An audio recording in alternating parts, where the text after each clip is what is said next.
من الشیطان الرجیم بسم اللہ الرحمن الرحیم السلام علیکم ورحمۃ اللہ وبرکاتہ۔ سامعین حضرات، اللہ سے دعا کرتا ہوں کہ آپ خوش ہوں گے۔ اللہ مجھے اور آپ کو خوب خوشیاں عطا فرمائے۔ اللہ میری اور آپ کی دین دنیا آخرت میں مدد فرمائے، نصرت فرمائے، رہنمائی فرمائے۔ اللہ ہمیں کسی کا محتاج نہ بنائے، آمین۔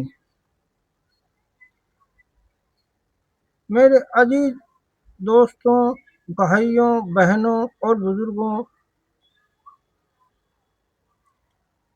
میں نصر الدین خان آج آپ کے اپنے یوٹیوب چینل علاج روحانی بآیات قرآن پر ایک نیا موضوع لے کر حاضر خدمت ہوں۔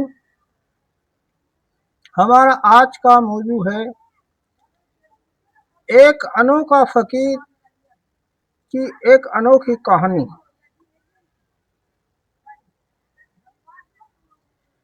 سامعین حضرات،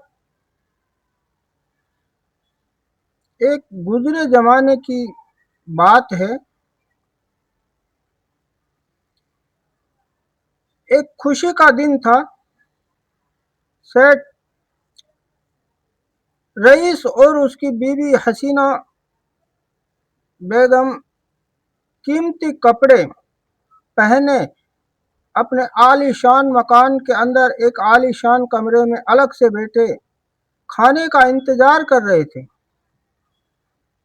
اتنے میں ان کا نوکر عبدل آیا اور بڑے ادب سے بولا، کھانا تیار ہے، تشریف لائیے۔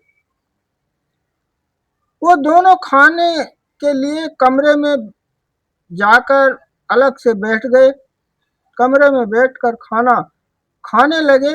اتنے میں دروازے کے اوپر ایک آواز آئی، سیٹ کئی دنوں سے بھوکا ہوں اور خوشی کا دن ہے، خدا کے لیے مجھے بھی کچھ کھانے کو دے دو، اللہ تمہارا بھلا کرے گا۔ فقیر کی آواز رئیس سیٹ کو بڑی بری لگی اور منہ بگاڑتے ہوئے بولا، کم بخت، خوشی کے دن بھی پیچھا نہیں چھوڑتے، عبدل اسے دروازے سے بھگا دے۔ سیٹ رئیس نے اپنے نوکر سے کہا کہ اے عبدل، یہ جو فقیر دروازے کے اوپر آ کر چلا رہا ہے، کچھ مانگ رہا ہے، اس کو بھگا دے۔ تو نعیم نے، اس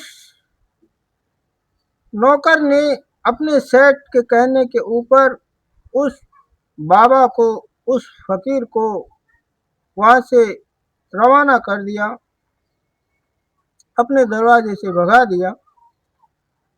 فقیر چلا گیا، بات آئی گئی ہو گئی۔ کچھ دنوں بعد ایک دن رئیس سیٹ پریشان حال گھر پہنچا۔ شوہر کی پریشانی دیکھ کر بیوی نے پوچھا، کیا بات ہے، خیریت تو ہے؟ وہ افسوس کرتے ہوئے بولا، کیا بتاؤں، کاروبار بگڑتا جا رہا ہے، اگر یہی حال رہا تو عزت بچانا مشکل ہو جائے گا۔ چنانچہ